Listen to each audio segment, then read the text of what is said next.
नमस्कार विद्यार्थी मित्र हो. नवनाथ खित्रे या यूट्यूब चॅनलवरती तुमचे सर्वांचे स्वागत आहे.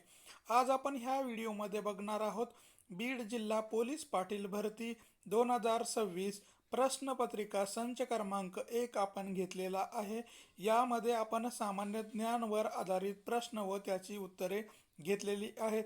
मित्रहो, अशाच नवनवीन व्हिडिओसाठी नवनाथ खित्री या यूट्यूब चॅनलला सबस्क्राईब करा, लाईक करा, शेअर करा आणि कमेंट करायला विसरू नका. चला बघा, पहिला प्रश्न बघा. पाण्याची खोली कोणत्या एककामध्ये मोजली जाते? तर पाण्याची खोली कोणत्या एककामध्ये मोजली जाते? तर फॅदम या प्रकारामध्ये पाण्याची खोली मोजली जाते. फॅदममध्ये पाण्याची खोली मोजल्या जाते. त्यानंतर बघा, लिंबामध्ये कोणतं ॲसिड असतं? तर लिंबामध्ये कोणतं ॲसिड असतं? तर सायट्रिका हे काय जे ॲसिड असतं हे लिंबामध्ये आणि मोसंबीमध्ये या दोन ह्याच्यामध्ये सायट्रिका हे ॲसिड असतं. त्यानंतर आहे अभिनव बिंद्रा हे नाव कशाशी संबंधित आहे? तर अभिनव बिंद्रा हे नाव कशाशी संबंधित आहे? तर नेमबाजीशी संबंधित आपल्याला हे नाव असलेलं दिसून येतं. अभिनव बिंद्रा हे नेमबाजीशी संबंधित खेळाडू आहे आणि याने भारताला नेमबाजीमध्ये सुवर्ण पदक मिळवून दिलेलं आहे. यानंतर आहे अनुवंशिकता कोणत्या गुणसूत्राद्वारे सूचित होते? तर अनुवंशिकता कोणत्या गुणसूत्राद्वारे सूचित होते? तर DNA माध्यमातून अनुवंशिकता कळून येते. म्हणजे की कोण व्यक्ती कोणत्या वंशाचा आहे हे त्याच्या DNA वरून आपल्याला सांगता येईल. काळा कायदा म्हणून कोणता कायदा ओळखला जातो? तर काळा कायदा म्हणून कोणता कायदा ओळखला जातो? तो रॉलेट कायदा. जो काय रॉलेट कायदा जे आहे हे काळा कायदा म्हणून आपल्याकडे प्रसिद्ध असलेला दिसून येतो. रॉलेट कायद्याला आपण काळा कायदा असंही म्हटल्या जाते. यानंतर आहे गुलामगिरी हे पुस्तक कोणी लिहिलेलं आहे? तर गुलामगिरी हे पुस्तक कोणी लिहिलेलं आहे? तर महात्मा ज्योतिबा फुले यांनी गुलामगिरी हे पुस्तक लिहिलेले आहे. महात्मा ज्योतिबा फुले यांनी हे गुलामगिरी पुस्तक लिहिलेले आहे. आणि या पुस्तकामध्ये शेतकऱ्याची कशी फसवणूक केल्या जाते या संदर्भामध्ये लिखाण केलेलं आहे. यानंतर आहे झारखंड या राज्याची राजधानी कोणती? तर झारखंड या राज्याची राजधानी कोणती आहे? तर रांची ही झारखंड या राज्याची राजधानी आहे. रांची ही होय. तर खालीलपैकी कोणती नदी अरबी महासागराला जाऊन मिळत नाही? तर खालीलपैकी कोणती नदी ही अरबी महासागराला जाऊन मिळत नाही? तर कावेरी ही जी काही नदी आहे ती अरबी महासागराला मिळत नाहीये. तर कावेरी नदी ही अरबी महासागराला जाऊन मिळत नाहीये. त्यानंतर आहे महाराष्ट्रामध्ये क्षेत्रफळाच्या दृष्टीने सर्वात मोठा जिल्हा. तर महाराष्ट्रामध्ये क्षेत्रफळाच्या दृष्टीने सर्वात मोठा जिल्हा कोणता आहे? तर अहमदनगर म्हणजेच अहिल्यानगर. आता नवीन नाव आहे अहिल्यानगर. हा महाराष्ट्रामध्ये क्षेत्रफळाच्या दृष्टीने सर्वात मोठा, तर सर्वात मोठा जिल्हा आहे, पण हे क्षेत्रफळाच्या दृष्टीने आहे. यानंतरचा प्रश्न आहे गौतम बुद्धांनी कोणत्या भाषेत आपले विचार मांडलेले आहेत? तर गौतम बुद्धांनी कोणत्या भाषेमध्ये आपले विचार मांडलेले आहेत? तर पाली या भाषेमध्ये गौतम बुद्धांनी आपले विचार व्यक्त केलेले आहेत किंवा मांडलेले आहेत. पाली या भाषेमध्ये त्यांनी आपले विचार मांडलेले आहेत.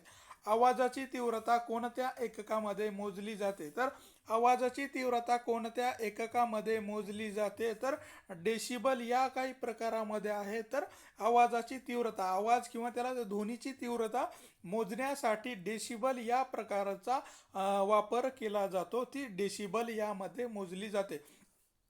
बळवंतराय मेहता यांच्या शिफारशींना पंचायत राज असे नाव कोणी दिलेले आहे? तर बळवंतराय मेहता यांच्या शिफारशींना पंचायत राज असे नाव कोणी दिलेलं आहे? तर पंडित जवाहरलाल नेहरू यांनी बळवंतराय यांनी ज्या काही शिफारशी दिलेल्या आहेत त्यांना पंचायत राज असं नाव दिलेलं आहे.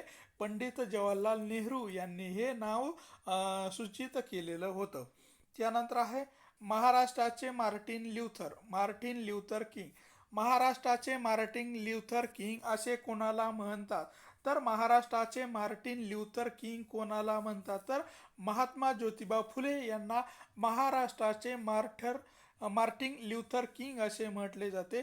महात्मा ज्योतिबा फुले यांना या नावाने ओळखले जाते. यानंतरचा प्रश्न आहे 26 नोव्हेंबर.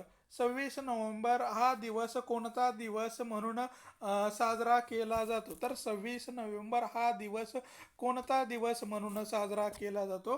तर संविधान दिन म्हणून साजरा केला जातो. तर संविधान दिन हा, तर 26 नोव्हेंबर हा दिवस संविधान दिन म्हणून साजरा केला जातो. शीख धर्माचे 10वे गुरु कोण? तर शीख धर्माचे 10वे गुरु कोण होते? तर गुरु गोविंद सिंग हे शीख धर्माचे 10वे गुरु होते. तर शीख धर्माचे 10वे गुरु हे गुरु गोविंद सिंग हे आपल्याला असलेले दिसून येतात. यानंतर आहे कोणत्या कोणत्या रेखावर्तास कोणत्या रेखावर्तास आंतरराष्ट्रीय वार रेखा म्हणतात? तर कोणत्या रेखावर्तास आंतरराष्ट्रीय वार रेषा म्हणतात? तर 180 अंश सेल्सिअस जी काही रेखा आहे त्यालाच आंतरराष्ट्रीय वार रेषा म्हणून ओळखले जाते. 180 अंश रेखावर्ताला आंतरराष्ट्रीय वार रेषा म्हणून ओळखले जाते. त्यानंतर आहे आझाद हिंद सेनेचे ब्रीद वाक्य कोणतं होतं? तर आझाद हिंद सेनेचं ब्रीद वाक्य कोणतं होतं? तर विश्वास, एकता आणि बलिदान.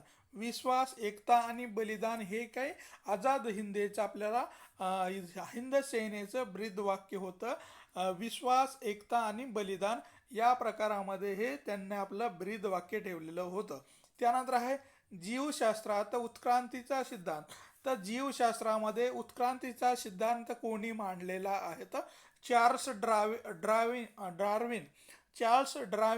डार्विन यांनी उत्क्रांतीवादाचा म्हणजे की जीवशास्त्रामध्ये उत्क्रांतीवादाचा सिद्धांत कोणी मांडलेला आहे? तर चार्ल्स डार्विन यांनी हा सिद्धांत मांडलेला होता. भारतातील कोणत्या राज्याला देवभूमी म्हणून भूमी असे म्हणतात? तर देशातील कोणत्या राज्याला देवभूमी असे म्हणून ओळखले जाते? तर उत्तराखंड या राज्याला देवभूमी असं म्हटलं जातं. उत्तराखंड या राज्याला देवभूमी असं म्हणतात. यानंतर आहे भारतीय राज्यघटना समितीच्या मसुदा समितीचे अध्यक्ष कोण होते? तर भारतीय घटना समितीच्या मसुदा समितीचे अध्यक्ष हे डॉक्टर बाबासाहेब आंबेडकर हे मसुदा समितीचे अध्यक्ष होते. तर घटना समितीचे अध्यक्ष कोण होते? तर घटना समितीचे अध्यक्ष हे डॉक्टर राजेंद्र प्रसाद हे होते. पण मसुदा समिती जी काही होती तिचे अध्यक्ष कोण होते? तर डॉक्टर बाबासाहेब आंबेडकर हे मसुदा समितीचे अध्यक्ष होते.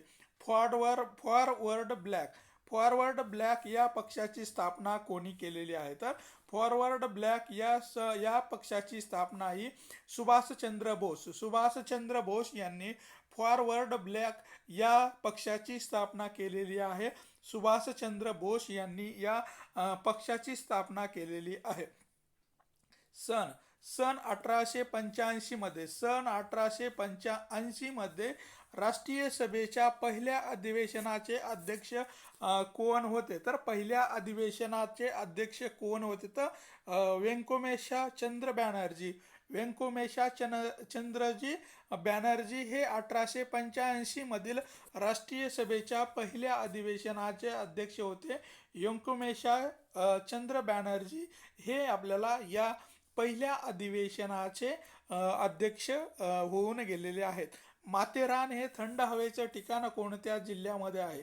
तर माथेरान हे थंड हवेचं ठिकाण कोणत्या जिल्ह्यामध्ये आहे? तर रायगड या जिल्ह्यामध्ये आपल्याला माथेरान हे काही जे थंड हवेचं ठिकाण आहे ते आपल्याला दिसून येतो. माथेरानमध्ये आपल्याला हे थंड हवेचं ठिकाण आहे रायगड या जिल्ह्यामध्ये. यानंतर आहे कसारा घाट. कसारा घाट खालीलपैकी कोणत्या दोन शहरांच्या मार्गावर आहे? तर कसारा घाट हा खालीलपैकी कोणत्या दोन शहरांच्या मार्गावर आहे? तर नाशिक आणि मुंबई या दोन शहरांच्या दरम्यान जो घाट लागतो त्यालाच कसारा घाट असं म्हटलं जातं. मुंबई आणि नाशिक या दोन शहरांच्या मधल्या घाटाला कसारा घाट असं म्हटलं जातं. विशाळगड हा कोणत्या जिल्ह्यामध्ये आहे? तर विशाळगड हा कोणत्या जिल्ह्यामध्ये आहे? तर कोल्हापूर या जिल्ह्यामध्ये विशाळगड आपल्याला असलेला दिसून येतो. कोल्हापूर या जिल्ह्यामध्ये विशाळगड हे आहे.